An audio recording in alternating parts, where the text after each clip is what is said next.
Ever pondered over which makes for a better investment, QQQ or JEPI? These two are popular names in the investment world. Both QQQ and JEPI began their journey with an identical starting balance of $10,000. Over time, they have shown growth, but at different rates. Let's take a closer look. QQQ, also known as the Invesco QQQ Trust, is an exchange-traded fund based on the Nasdaq 100 index. This index includes 100 of the largest domestic and international non-financial companies listed on the Nasdaq stock market. Now, if you had invested $10,000 in QQQ, you'd be looking at an end balance of $15,609. That's a pretty impressive increase. The annualized return or compound annual growth rate, CAGR for QQQ, stands at a robust 13.57%. On the other hand, we have JEPI, which stands for JP Morgan Equity Premium Income ETF. This ETF seeks to provide investors with the option to generate regular income while offering some potential for capital appreciation.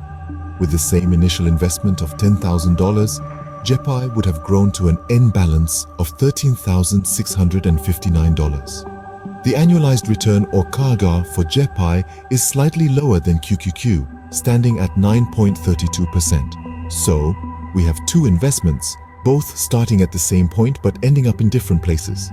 QQQ with a higher end balance and a higher annualized return. JEPI, while not quite as high, still shows a respectable growth with a decent annualized return. The expense ratio of QQQ is 0.2% versus JEPI, which sits at 0.35%. These figures give us a feel for the relative performance of these two investments. They paint a picture of what an investor could have expected to gain from investing in either QQQ or JEPI. But remember, past performance is not a guarantee of future results. So, which investment seems to be leading at this point? Is it QQQ or JEPI? Now, let's delve into the numbers that reveal the volatility and risk, the standard deviation. Firstly, what exactly is standard deviation? In a nutshell, it's a measure of the amount of variation or dispersion in a set of values. In the world of investing, a high standard deviation signifies high volatility, which means the price of a financial instrument can change rapidly in a very short time, making it possible for extreme variations in price. So, let's compare QQQ and JEPI in terms of standard deviation. QQQ has a standard deviation of 21.49%, while JEPI is at 11.09%. This means that QQQ's price changes are more volatile and can swing significantly in either direction.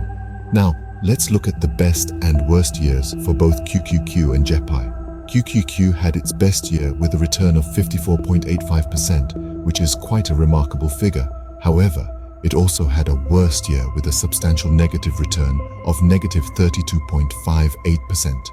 On the other hand, JEPI had its best year with a return of 21.51%, which, though lower than QQQ's best, is still a solid return. Moreover, JEPI's worst year was much less dramatic than QQQ's, with a negative return of just negative 3.53%. These figures show that while QQQ might provide higher returns in a good year, it can also lead to significant losses in a bad one. JEPI, however, offers more stability with less dramatic highs and lows. So, what does this mean for you as an investor? Well, if you're someone who can stomach high volatility for the chance of higher returns, QQQ might be your choice. But if you're more conservative and prefer stability over high risk, JEPI could be your go-to. The dividend yield of JEPI is 7.42% versus QQQ having a dividend of 0.60%. Considering these points, which one seems to be a safer bet?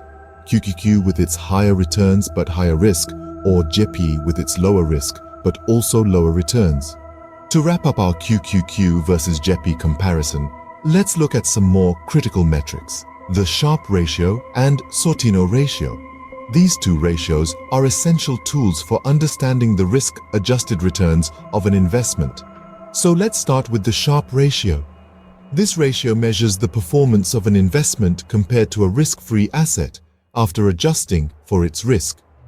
The higher the Sharpe ratio, the better the investment's returns have been relative to the risk it has taken on. In this case, QQQ has a Sharpe ratio of 0.58, while JEPI has a slightly higher ratio of 0.62. This suggests that JEPI has provided slightly better risk-adjusted returns than QQQ.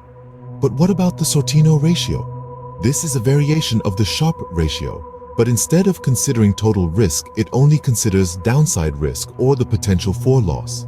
This is particularly important for investors who are more concerned about potential losses than potential gains.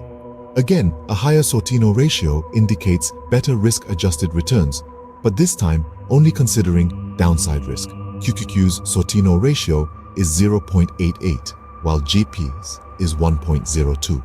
So, just like with the Sharpe ratio, JEPI has a higher Sortino ratio, indicating that it has provided better downside risk-adjusted returns than QQQ. But what does all this mean for you?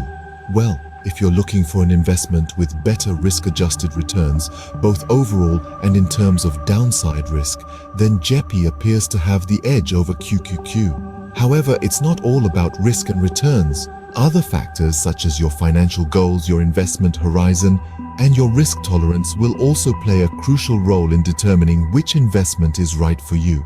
So after considering all these factors, which seems to be the better investment for you? QQQ or JEPI? Remember, the best investment depends on your financial goals and risk tolerance. Subscribe for more videos.